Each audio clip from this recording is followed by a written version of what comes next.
ሰላም ሰላም ውድ ቤተሰቦች እንዴት አላችሁ? በያላችሁበት የቪዲዮ የሚደርሳችሁ ሁላችሁም ሼር፣ ኮፒ ሊንክ እንዲሁም ኮመንት አስተያየት በመስጠት ትተባበሩኝ ዘንድ ላሳስባችሁ እወዳለሁ። እንግዲህ በባለፈው በሰራሁላችሁ ቪዲዮ መሰረት ልጆቻችን ከኛ ጋር ክረምቱን እያሳለፉ ነው ያሉት።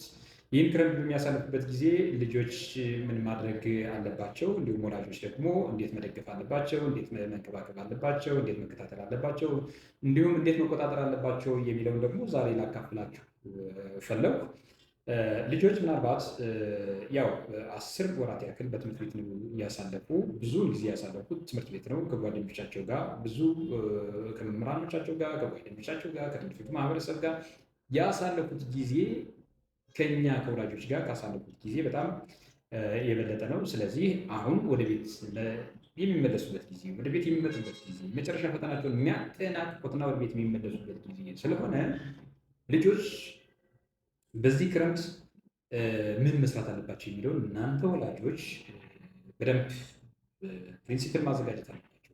ህገ ደንብ ማዘጋጀት አለባቸው። ምን መስራት እንዳለባቸው በዝርዝር ምን ጉዳዮችን መስራት እንዳለባቸው፣ ምን ጉዳዮችን ደግሞ መተግበር መስራት እንደሌለባቸው እናንተ ወላጆች ህገ ደንብ ማውጣት ይጠበቅባችኋል። እና ህገ ደንብ ማውጣት ብቻ አይደለም፣ መከታተል፣ መደገፍ ከአንዱ ህገ ደንብ ውስጥ ምንድን ነው የክረምት ማጠናከሪያ ትምህርት እንዲወስዱ ማድረግ ሊሆን ይችላል። በቤት ማስጠናት ማጥናት እንዲችሉ ማድረግ መደገፍ ሊሆን ይችላል።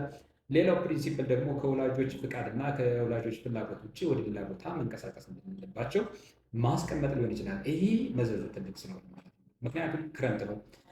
አካባቢ ለተለያዩ ነገሮች ለጎርፍ ተጋላጭ ሊሆን ይችላል። በመላ ሀገራችን ያላችሁ ወላጆች ይህን ቪዲዮ የምትከታተሉ ሁሉ እንድትወስዱት እፈልጋለሁ። ምክንያቱም ልጆቹ አሁን ያሉበት ወቅት የወጣትነት ወቅት ነው። በዚህ ወጣትነት ወቅት ደግሞ ብዙ ነገሮችን ማድረግ ይፈልጋሉ፣ ብዙ ነገሮችን መነካካት ይፈልጋሉ፣ ብዙ ነገሮችን ማየት ይፈልጋሉ እና እነዚህ ነገሮች ደግሞ በነሱ አደጋ የማያደርስ ጉዳይ መሆኑን ማረጋገጥ እንዲችሉ እናንተ ወላጆች ከጎናቸው መቆም ይጠበቅባችኋል ማለት ነው።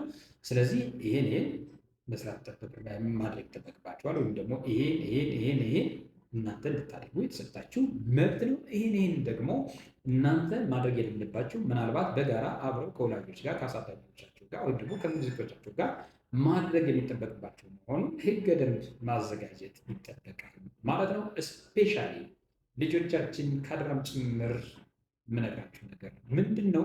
በዚህ ክረምት ከሚያጋጥሙ የጎርፍ አደጋና እንዲሁም ያው በቤታችን እስካሉ ድረስ ሰው ሰራሽ አደጋዎች እንዲጠበቁልን ሁላችንም ውስጣዊ ምኞታችን ነው። ስላዳመጣችሁን እጅግ አድርጌ አመሰግናለሁ። ምናልባት ዘርዘር ያሉ ስልቶችን በሚቀጥለው ቪዲዮ ይዤላችሁ እቀርባለሁ። እጅግ አድርጌ አመሰግናለሁ።